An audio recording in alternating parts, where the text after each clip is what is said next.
Shalom, puji Tuhan. Kita boleh berjumpa dan kita akan bersaat teduh. Mari kita berdoa. Bapa kami di dalam sorga, Allah yang penuh kasih di dalam Yesus Kristus, Tuhan dan Juru Selamat kami sangat bersyukur untuk kekuatan, untuk anugerah, untuk segala yang kami miliki di dalam kehidupan ini. Bahkan baik waktu kami lemah, baik waktu kami kuat, kami yakin Tuhanlah yang menopang kami. Kembali kami mau merenungkan bagian firman Tuhan, karena di dalam firman Tuhanlah yang memberkati kami, yang melindungi kami, yang memberikan kami kekuatan sampai hari ini. Pimpinlah kami semua dan bersabdalah, karena kami anak-anak-Mu siap untuk mendengarkan firman Tuhan. Haleluya, amin.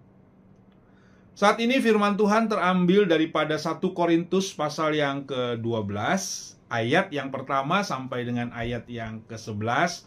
Saya hanya membaca ayat yang ke-4 sampai dengan ayat yang ke-7. Demikian bunyi firman Tuhan. Ada rupa-rupa karunia, tetapi satu roh. Dan ada rupa-rupa pelayanan, tetapi satu Tuhan. Dan ada berbagai-bagai perbuatan ajaib, tetapi Allah adalah satu yang mengerjakan semuanya dalam semua orang. Tetapi kepada tiap-tiap orang dikaruniakan penyataan roh untuk kepentingan bersama. Shalom, jemaatku yang dikasihi oleh Tuhan kita Yesus Kristus. Kita harus terus bahagia karena Tuhan yang sudah menyertai kita sampai hari ini. Terpujilah Kristus.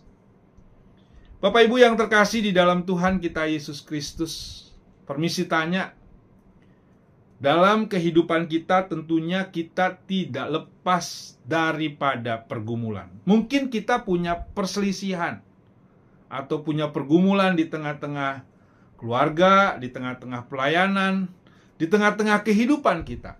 Pasti kita menyadari lebih baik saya hidup berdamai daripada saya hidup berselisih dengan orang lain. Tepat. Kita harus hidup berdamai satu dengan yang lain.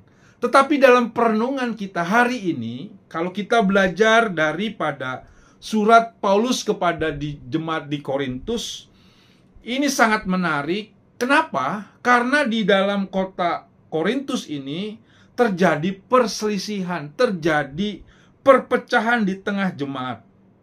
Tentunya situasi ini tidak menjadi nyaman di dalam sebuah pelayanan. Setiap perselisihan yang terjadi itu tidak membuat nyaman. Di sana di Korintus ada yang merasa golongan Paulus, golongan Apolos, dan golongan Kristus, sehingga mereka merasa bagian mereka menjadi sangat penting. Kita menyadari perpecahan itu banyak kita temukan di dalam kehidupan kita. Tetapi dalam kitab yang kita baca juga, Paulus menekankan ada kesatuan roh. Menyadari bahwa seringkali dunia membawa pada perpecahan. Pelayanan merasa lebih baik juga bisa membawa perpecahan, sehingga terjadi ketidakkondusifan di dalam pelayanan kita. Tetapi dalam situasi ini Paulus mau menekankan kesatuan. Bagaimana kesatuan itu dapat terwujud yang digambarkan di dalam renungan kita? Yang pertama, ada banyak karunia tetapi satu roh. Ada rupa-rupa pelayanan tetapi satu Tuhan. Jadi mau menerangkan dalam ayat ini, baik karunia dan pelayanan itu asalnya dari Tuhan yang sama, Tuhan Yesus Kristus. Mereka yang mengaku Kristus adalah Tuhan, itu adalah pemberian daripada Tuhan. Oleh sebab itu, jangan merasa kita memiliki karunia ini atau pelayanan itu untuk kekuatan kita sendiri, tetapi di sana dikatakan ini daripada Tuhan.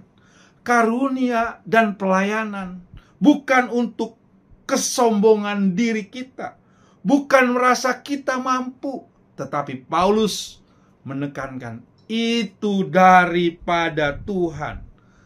Itu harus untuk kemuliaan Tuhan di dalam kehidupan orang percaya. Bahkan dalam kehidupan kita, waktu kita dikaruniakan oleh Tuhan, karunia-karunia dalam melayani Tuhan, itu hanya untuk Dia. Jangan jadi sombong, tapi semakin rendah hati. Yang kedua, semua pelayanan yang terjadi karena Tuhan yang menghendaki. Ingat, setiap tugas yang dipercayakan, jika semua terjadi itu karena Tuhan. Dan jika pelayanan belum terjadi, itu juga karena kehendaknya.